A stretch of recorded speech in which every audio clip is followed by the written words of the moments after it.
Oh, Tim's entering the studio. Guys, good. how are we going? Tim, Here he is. hello. Nice to see you.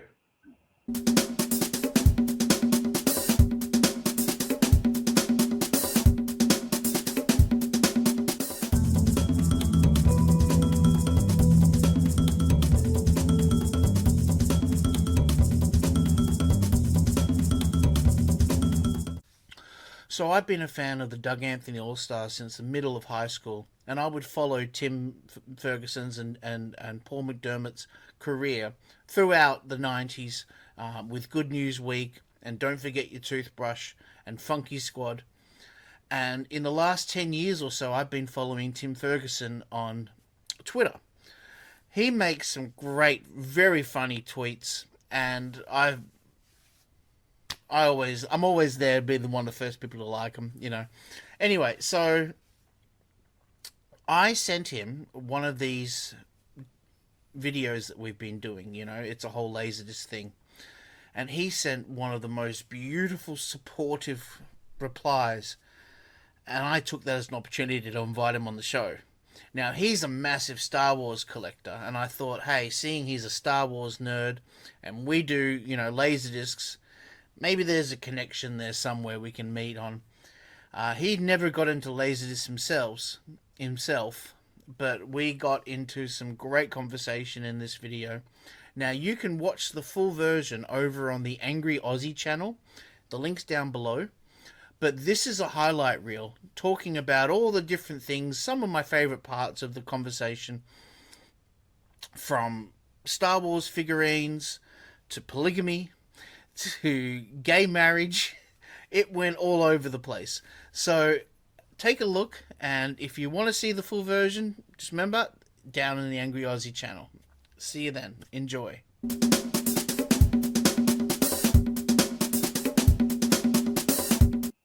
There was something in it I recognized, which I hadn't seen since I was a kid, which was the adventure.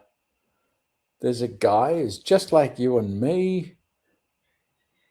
There's a girl who's royal. He hangs around a pirate and some guy, hairy, who doesn't talk, who's in One Nation. And somehow people can understand him. I guess, when One Nation goes on Sky News, it's the same thing. They go, and the host either interprets what they want to hear or they actually understand them.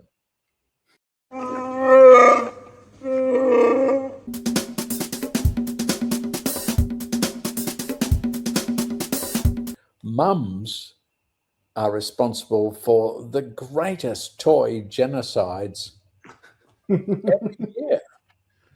Consoles. Yeah. It's mothers. Dads wouldn't throw that stuff out. Who's got the energy? And the kid seems to like it, even though he's 19. But mum moves in, and the next thing you know, a toy everybody had is now valuable because everybody wants it back.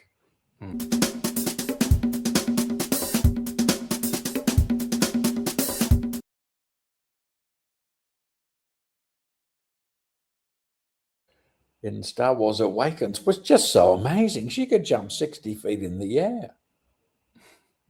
She'd gone from scrubbing objects she'd stolen from old relics, and the next thing you know, she can fly, understand, and control a Millennium Falcon. She can fix a Millennium Falcon. How did this happen? What? You went from being a scavenger of old Star Wars junk to Mary Sue, as they call these characters, male or female.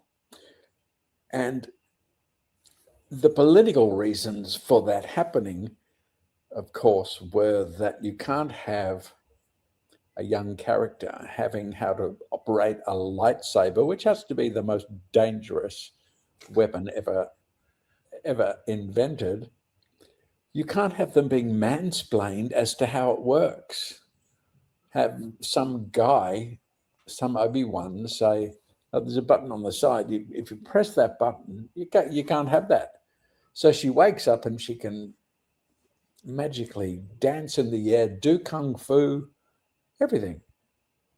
And, well, we've seen what Star Wars is.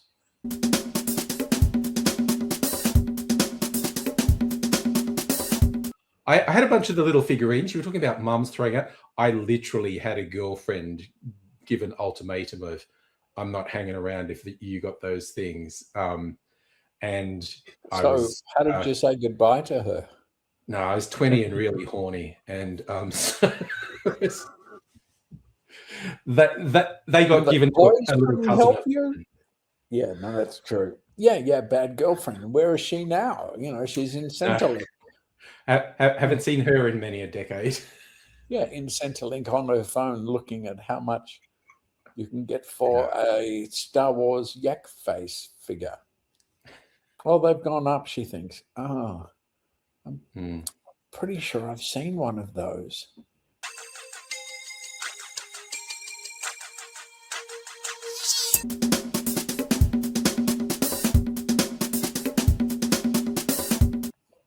Yes, it was because I was always thinking ahead, and also part of it was contrary, having a contrary nature. Like I'm hanging around the Doug Anthony All Stars, and they're all rolling their eyes when we turn up in a country town, and I go straight round to the op shops. Vincent's and come back with a plastic shopping bag. They're rolling their eyes, saying, "You just don't do that if fans." If there are fans and they see you going and buying dolls, they're not dolls.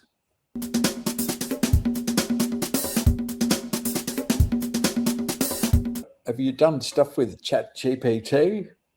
Oh, yeah, it's a fun toy. And it tells you you're so brave. You say, oh, right, yeah. It talks you up all the time. Yeah. Yeah, what is the moon? That's a very brave question. Very interesting. Yeah. What a fascinating person you must be to ask me, what is the moon? On one of our late night streams, I had ChatGPT on. I said, I'm going to try and get ChatGPT to tell me to start a cult. And I was saying, like, am I thinking innovative thoughts? Can I lead people? And it's going, you're great. You're one of a kind. And it's going to tell me to start a cult. It never quite told me to start a cult, but it was very sycophantic. Did it say, are you enigmatic? And you say, yes. I've been waiting for someone to ask. Yeah. Yeah, so everybody's very familiar with that stuff, but if you want to incorporate it into narrative, read Vogler Campbell, Man with 1,000 Faces, or the Campbell one, which I think he does a breakdown of Star Wars in one of his books. Read that and make it happen.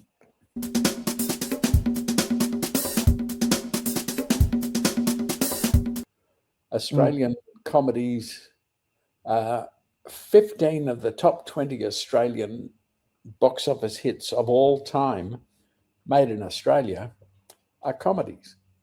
Wow, everybody knows their name. Well, name the top 10 Australian drama films. Okay, now that we've had the uncomfortable pause, name half a dozen Australian comedy movies.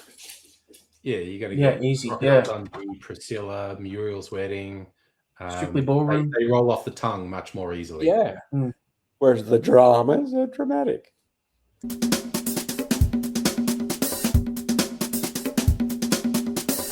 Australia voted for gay marriage, I contend,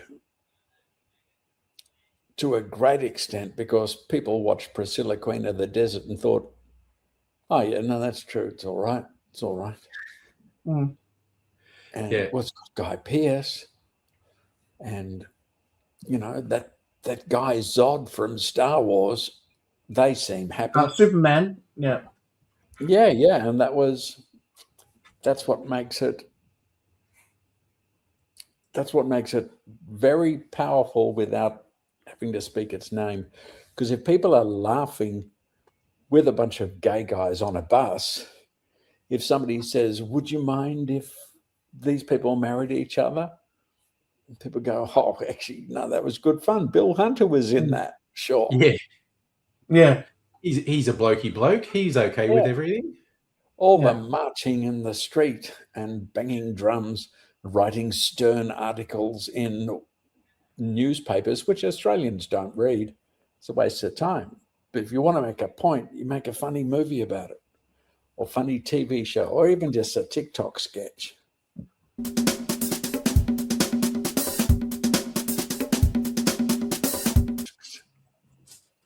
So these are my Star Wars collection, and I haven't got the best Star Wars collection. I've held on to what I like. You know, like everyone has their own things that they like, and I didn't really want the first pressing. I wanted the one with the surround sound and stuff like that. So I went with the 1995 version. So this is the one right before they did all the extra CGI. So it still has the interviews with George Lucas, and it still has the THX and the 5.1, but it doesn't have, the singing bit in Return of the Jedi with that, in Jabba's palace, where they have that. Oh, yeah.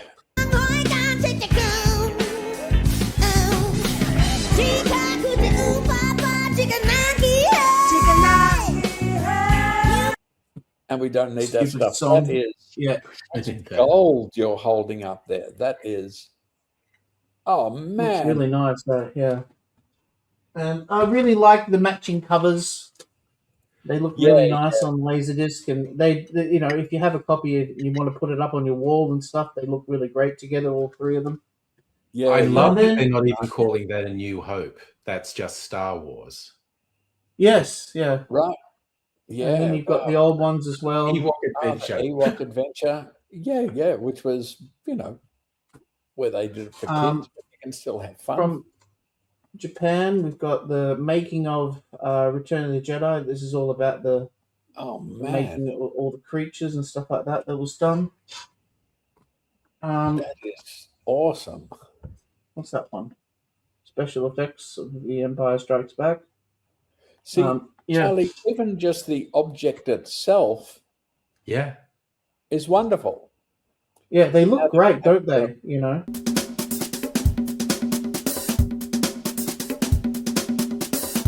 And I've got a little Tim Ferguson collection here as well. I pulled out, I went to my DVD collection and pulled out all my stuff that has you in there. Of course, we've got your movie. Oh, yeah. Yeah.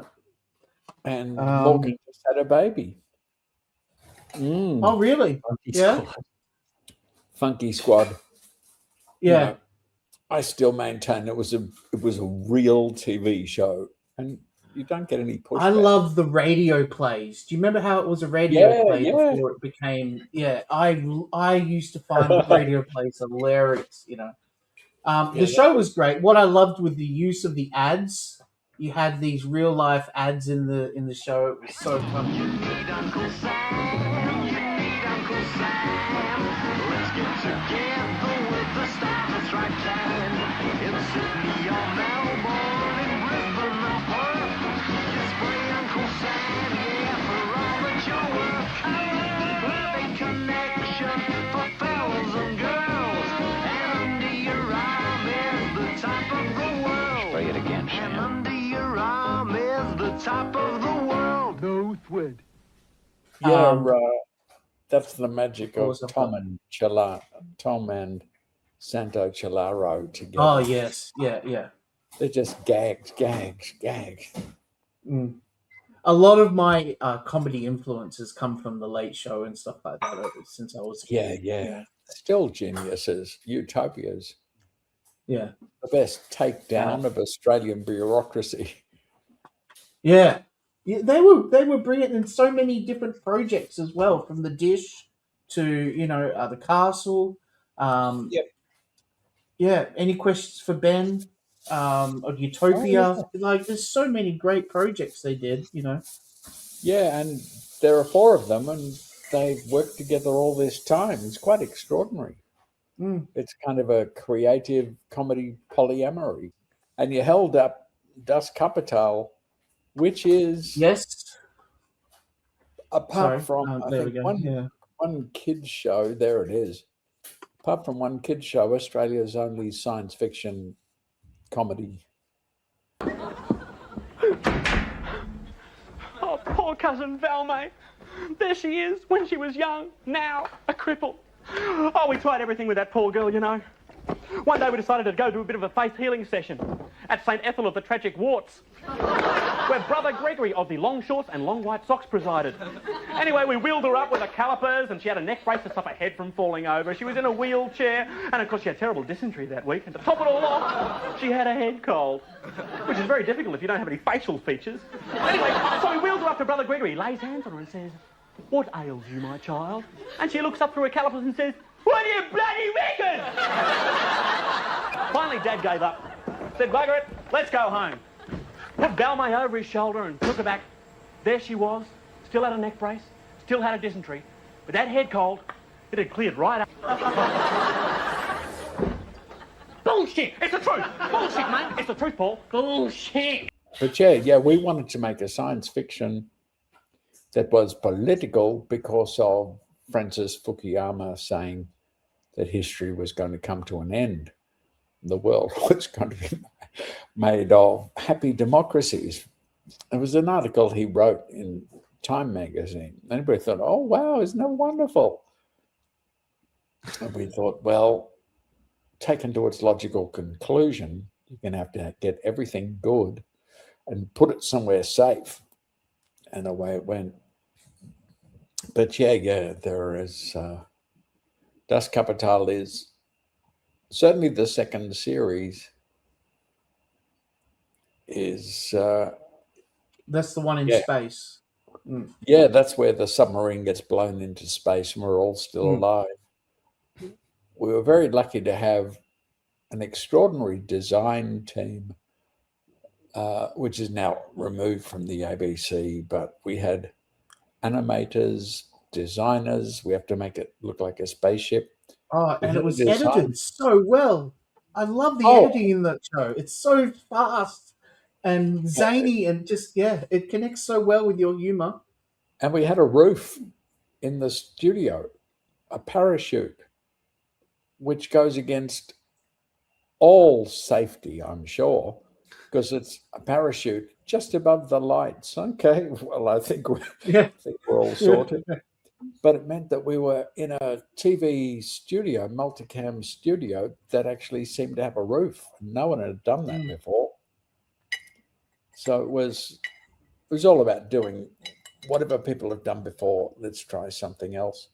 Some things didn't work, but otherwise they were, and even if it didn't work, you had to stand back and say, well, you know, they're trying to make Paul McDermott marry a dinosaur. It's a flawed enterprise. And or there's Frequent Fiedler who's fallen in love with a mermaid. Okay.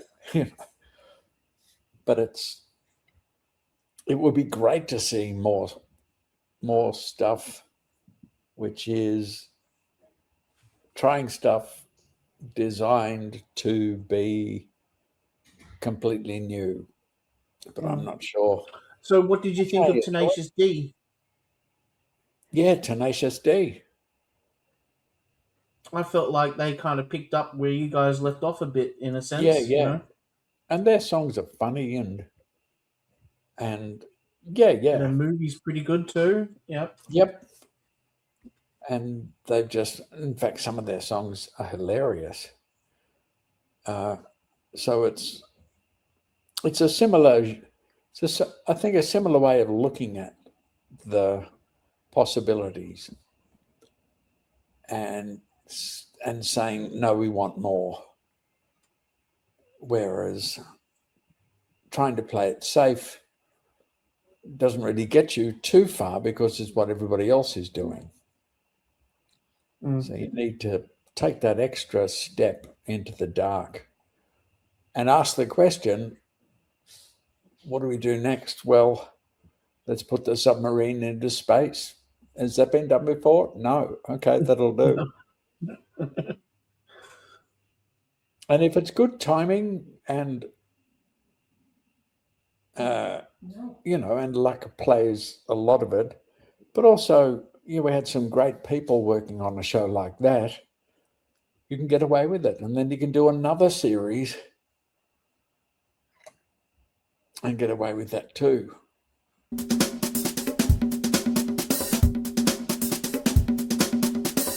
When I was growing up, afternoon television included Doctor Who and The Goodies and Kenny Everett. Wow. None of it was educational, but it changed No. changed the way we thought the world worked. If Kenny Everett is just normal afternoon TV, then the world is a very different place to what you think. Mhm. So, But yeah, hopefully we can get you on another time. I love this chat, That'd be and great. if you're up for it, you're more than welcome here anytime. It's been great. Thank you so much. thanks, Charlie. We'll do several hours. We'll do like the 2-day version. we just keep going. Yeah, keep going. Thanks, guys. And Thanks thanks again, Tim. everyone. Awesome chat. Thank you so Thank much. you for watching, guys.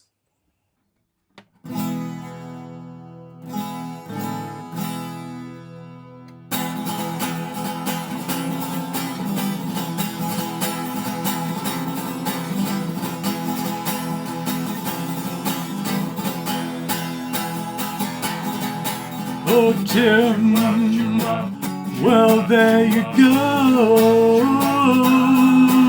Oh, Tim, you finally went on the Laserdisc show. Didn't need that anymore. Guess you found your toothbrush. Oh, Tim, well, there you go. Thanks for being on the Laserdisc show.